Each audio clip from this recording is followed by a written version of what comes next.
और आज हम उसी से इसका आगाज़ करते हैं। ठीक है, और इसको कहते हैं डिस्टेंस डिसोसिएशन।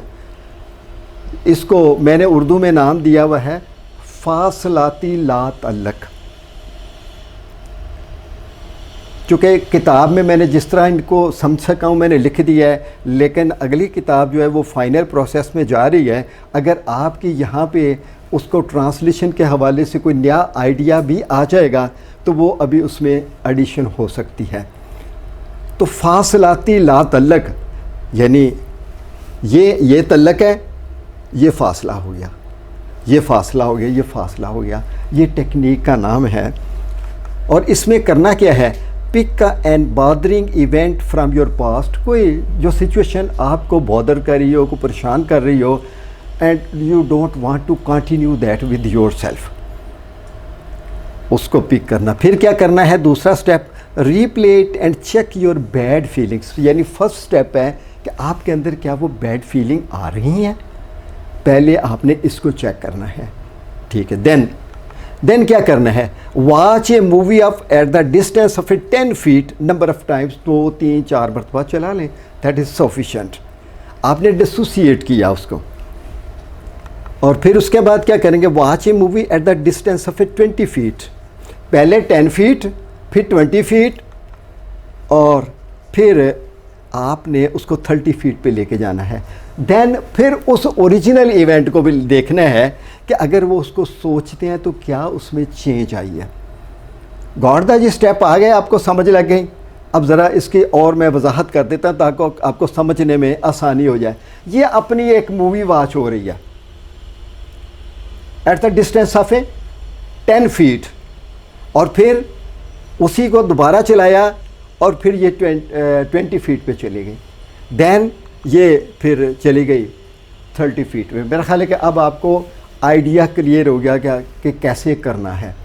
सो आप में से मुझे एक वॉलंटियर चाहिए जो अपने किसी बैड सिचुएशन को रिमूव करना चाहता है। आप आना चाहते हैं, यू आर वेलकम। और आज सभी लोग आएंगे बारी बारी, कोई अपने आप को पीछे नहीं रखेगा। ये डॉक्टर साहब ने जो टेक्निक बताई है तो मैंने कहा चले इसको ज़रा डिस्टेंस कर लेते हैं, उस तरीके से मेरी वो तकलीफ़ कम हो जाएगी जब मैं उसको रिकॉल करूँगा तो। ओके जी, जस्ट क्लोज योर आइज़। क्या कर रही है? हाथ इस तरह रखने बेहतर है। ये फिजियोलॉजी इतनी बेहतर नहीं है, इस तरह रखनी बेहतर है। दोनों में फ़र्क पड़ जाता है। इस तरह आपका स्ट्रेस आ रहा है इसके ऊपर, ये, और थोड़ा सा गर्दन को नीचे रखेंगे, कंधे अंदर की तरफ। इसको कहते हैं एसोसिएटेड फिजियोलॉजी। शायद आपको याद है कि नहीं याद, लास्ट टाइम मैंने आपको बताया था, जब भी आपने एक्सरसाइज करवानी है तो एसोसिएटेड फिजियोलॉजी में पहले करेंगे, और जब हम उसको दूर करते हैं तो फिर डिसोसिएटेड फिजियोलॉजी इस्तेमाल करते हैं। अब इस इवेंट को, इस सिचुएशन को आप शुरू से लेकर आखिर तक अपने माइंड में लेके आएंगे और इस अंदाज में सोचेंगे कि ये वाक़या इस वक्त हो रहा है,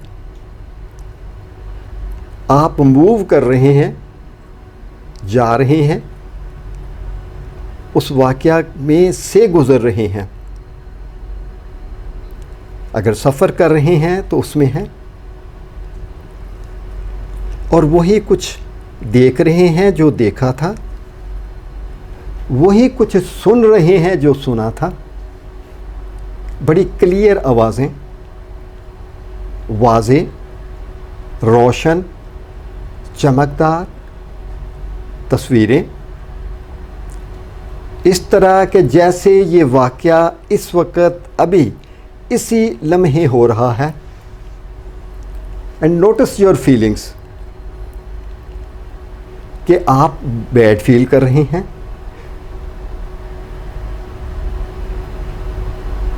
और जब आपके अंदर वो बैड फीलिंग आ जाए तो कहाँ पे हैं? क्या ये आपकी चेस्ट में है, स्टोमिक में है, लेग्स में है, या पूरी बॉडी में आप स्ट्रेस फील कर रहे हैं? Then open your eyes. Sir. जब आप इस वाक़या को सोच रहे थे तो आपको कैसे फील हुआ? इनके फेशियल एक्सप्रेशन नोट कीजिएगा, वो चेंज हो गए। अब आपको कैसे लग रहा है इस सिचुएशन को? इनका स्किन कलर बदल गया, ठीक है। अब आप इस वाक़े को देख रहे हैं या सोचते हैं तो कैसा लगता है आपको? इस वक्त कैसा लग रहा है जब आप इसको रिपीट? भी कोई इमीडिएटली नहीं फ़र्क पड़ा। नहीं, अभी तो बैड फील कर रहे हैं। ये है कि आपने कहा था कि किस हिस्से पे स्ट्रेस फील कर रहे हैं, तो मुझे जो है ना यहाँ सरदर्द की तरह या सरदर्द की तरह फील हो रहा उस इवेंट को सोचते हुए।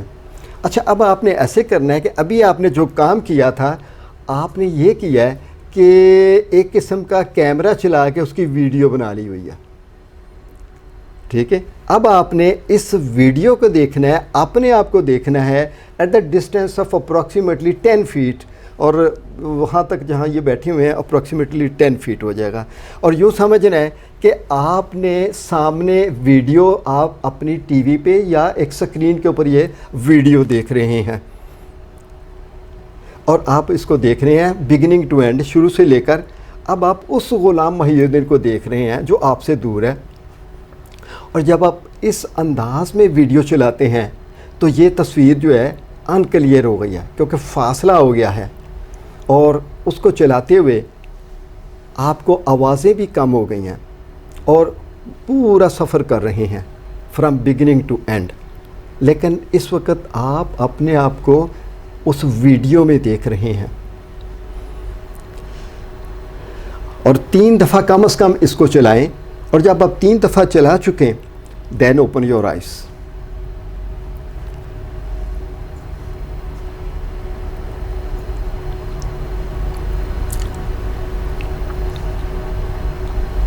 ओके, अब आप ऐसे करेंगे कि इसी वीडियो को 10 फीट और आगे करते हैं तो यूँ समझ लें कि इस हाल के सेंटर तक आप पहुंच जाएंगे।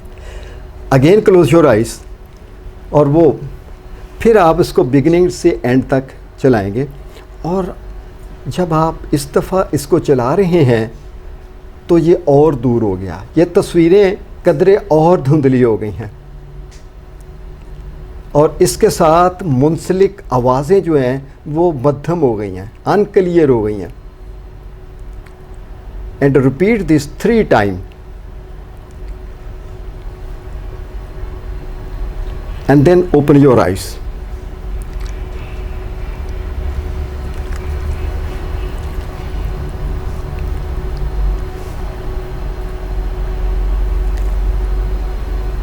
Okay, thank you. अब आपने ये करना है कि यही वीडियो, वो जहाँ पे एसी लगा हुआ है ऊपर 30 फीट, और वहाँ पे एक ऐसे स्क्रीन है जो आपको नज़र आ रही है, और उसके ऊपर आपने इस वीडियो को देखना है और 3 टाइम देखना है। अब आप जब इस वाक़या की तस्वीरों को देखते हैं तो वो बिल्कुल यानी धुंधली हो चुकी हुई हैं, और उसके साथ जो एसोसिएटेड आवाज़ें जो हैं वो बिल्कुल ख़त्म हो चुकी हुई हैं, और आप दूर देख रहे हैं ऐसे जैसे एक वाक़या को गुजरे हुए बहुत देर हो गई है।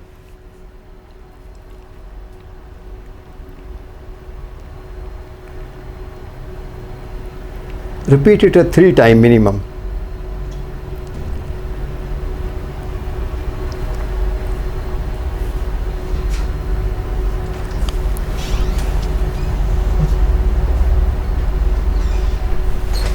ठीक हो गया। आपको टेलीफोन नंबर याद है अपना?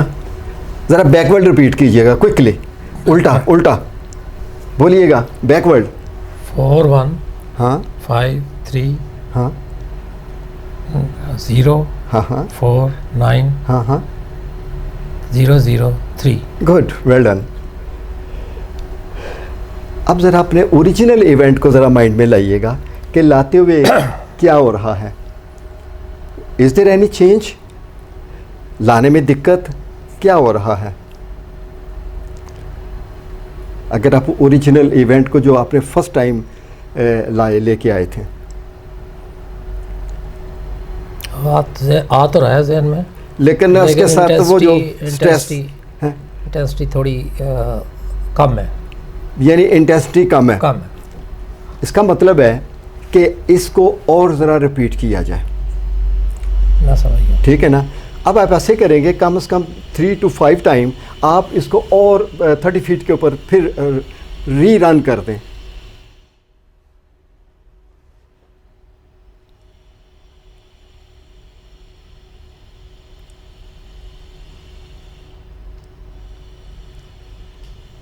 From beginning to and.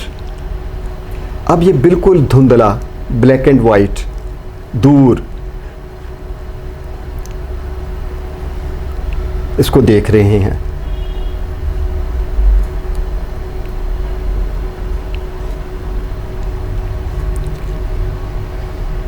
और जब आप मिनिमम 3 to 5 टाइम कर लेते हैं, देन ओपन योर आईज।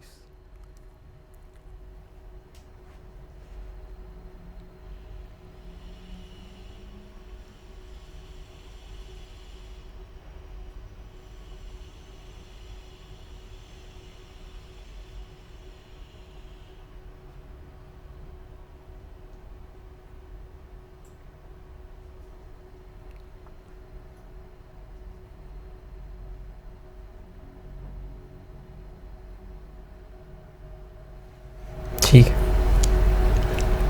अब आती दफ़ा किस चीज़ पे आए हैं? अपनी गाड़ी। अपनी गाड़ी पे आए हैं।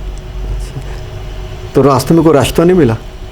अच्छा ये बताइएगा आपने कितनी दफ़ा हारन बजाया रास्ते में? मेरा नहीं ख्याल को बजाया।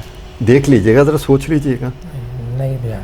अच्छा अगर ये मैं पूछूँ कि क्लच कितनी दफ़ा दबाया होगा, याद होगा? मेरा ख्याल है को 3 या 4 दफ़ा। गुड। क्योंकि मेरा रास्ता है सारा नहर के ऊपर। अच्छा अच्छा। और अंडर पासेस से मैंने गुजरना है। अच्छा अच्छा। तो मैंने सिर्फ एक टर्न लेना था अपने गेट से निकल, सोसाइटी के गेट में निकल के ब्रेक लगानी थी यहाँ। अच्छा अब आप अगर उस वाक़े को दोबारा सोचते हैं, ऐसे एक लेके आते हैं माइंड में, how do you feel? Is there any difference in your feeling?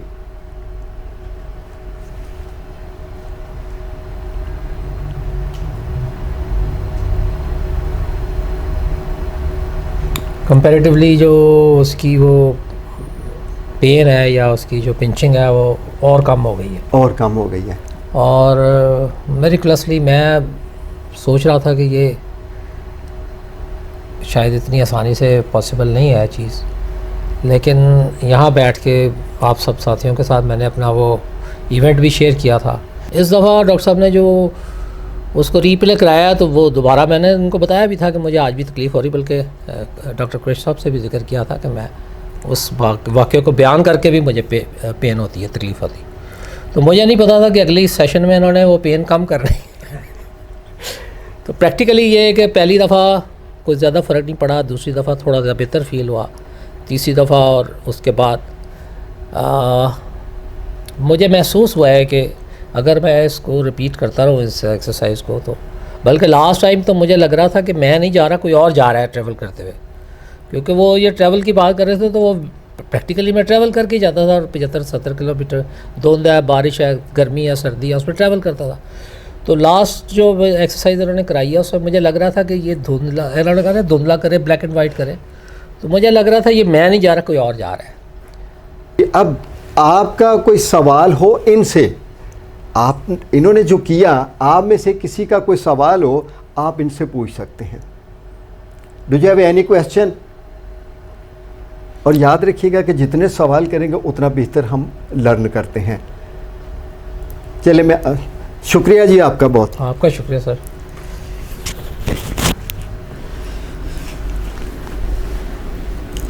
अब इस टेक्निक को किस काम के लिए आप इस्तेमाल कर सकते हैं? एंग्जाइटी, स्ट्रेस, अपना सदमा और गम या ग्रीफ जिसे कहते हैं, panic attack, PTSD, post traumatic stress disorder, एहसास कमतरी। अच्छा ये 2 दफ़ा रिपीट हो गया, सॉरी फॉर दैट। और बैड फीलिंग को ख़त्म करना, जैसे अभी हमने ये बैड फीलिंग ख़त्म की है, और बास बुरी आदत को भी ये काम कर जाती है। आपके पास बहुत सारा चॉइस अवेलेबल होगा, अगर एक नहीं करती तो दूसरी करेगी, क्योंकि हर चीज़ पर्सन टू पर्सन वेरी करेगी। किसी को कोई चीज़ अपील कर जाती है, किसी को कोई चीज़ अपील करेगी, लेकिन आपके पास वैरायटी होनी चाहिए। और जब आपके पास वैरायटी आएगी तो आप किसी एक को उसके ऊपर अप्लाई करके आप अपना रिज़ल्ट ले लेंगे।